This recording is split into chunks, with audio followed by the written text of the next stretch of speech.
and the townsfolk forming the Squirrel Protection Squad at the most hilarious town hall meeting. Honestly, the priorities are just baffling.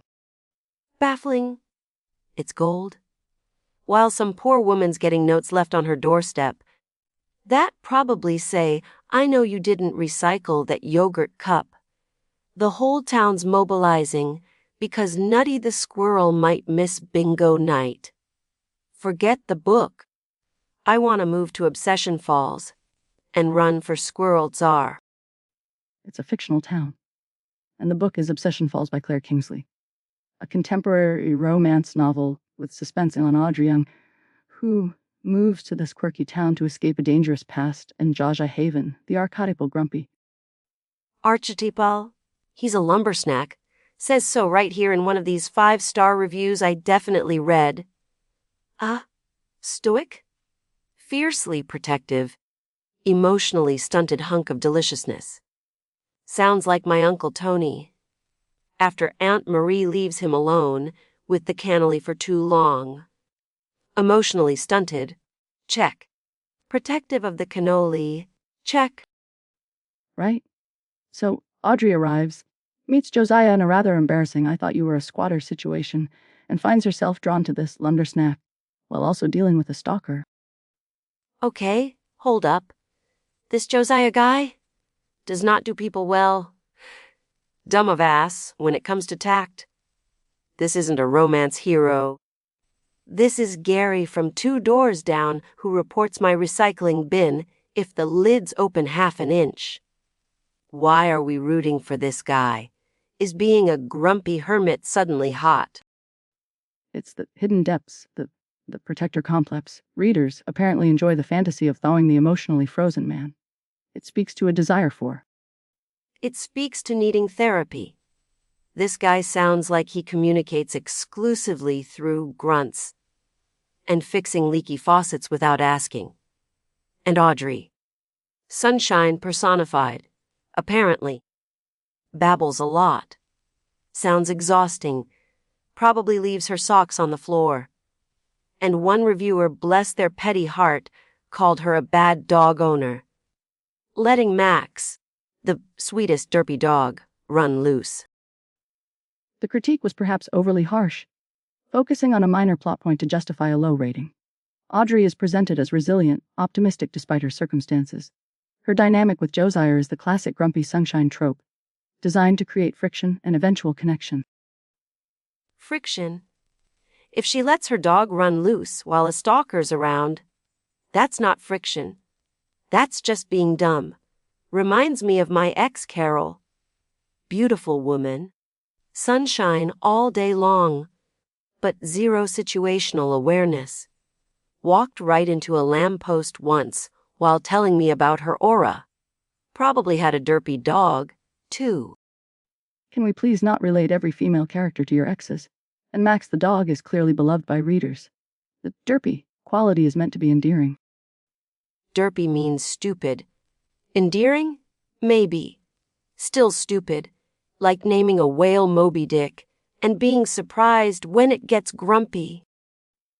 We are not relitigating Melville again. The point is the characters, flawed as they are, resonate with readers. But does the plot hold up? That seems to be the real battleground. Yeah, the stalker. People are throwing down. Was it so obvious? Or did it come out of left field? Pick a lane, people. You can't have it both ways. It's like saying a whale is both a metaphor for existential dread and just a big fish. Suspense relies on misdirection and reader expectation.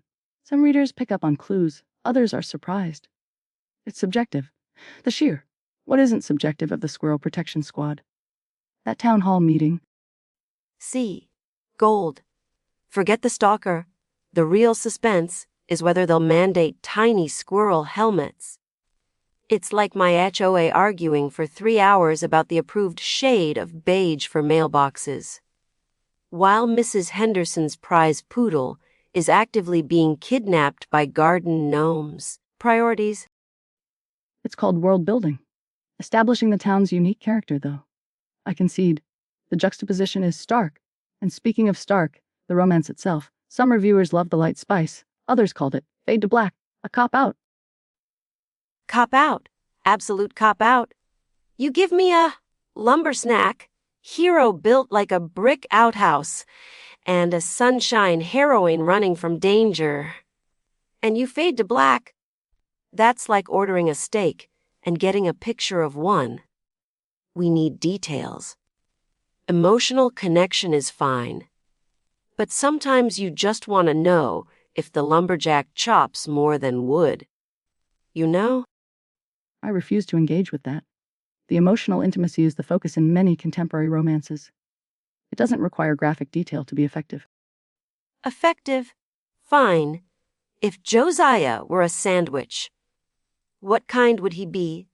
Gotta be something dense. Pumpernickel, with extra mustard, maybe some angry pickles. He wouldn't be a sandwich, he's a complex character representing. Wrong. He'd be a week-old meatloaf sandwich on rye. Someone left in the back of the fridge. Looks tough. Probably gives you heartburn. But you know, deep down, it was made with something resembling love? Once? Right. Moving towards a semblance of conclusion, how do we rate Obsession Falls? Considering the narrative structure, the character arcs, and the thematic juxtaposition of peril and provincialism. I give it a 5 in resolved emotional issues. It functions, but the tonal shifts can be jarring. Jarring? It's hilarious. Stalkers and squirrels. Grumpy hermits and runaway dogs. It's nuts. I give it 7 out of 10 tiny squirrel helmets. Points deducted for fading to black and reminding me of Gary. But points added because, unlike certain whales, the dog makes it out okay. It wasn't about the whale. Next week, folks, ditch the lumberjacks. We're diving into something truly weird. My roommate is a sentient mold spore. Get ready. You're listening to Heartbook Radio. Yeah, Heartbook Radio. Don't touch that dial. Or do. Whatever.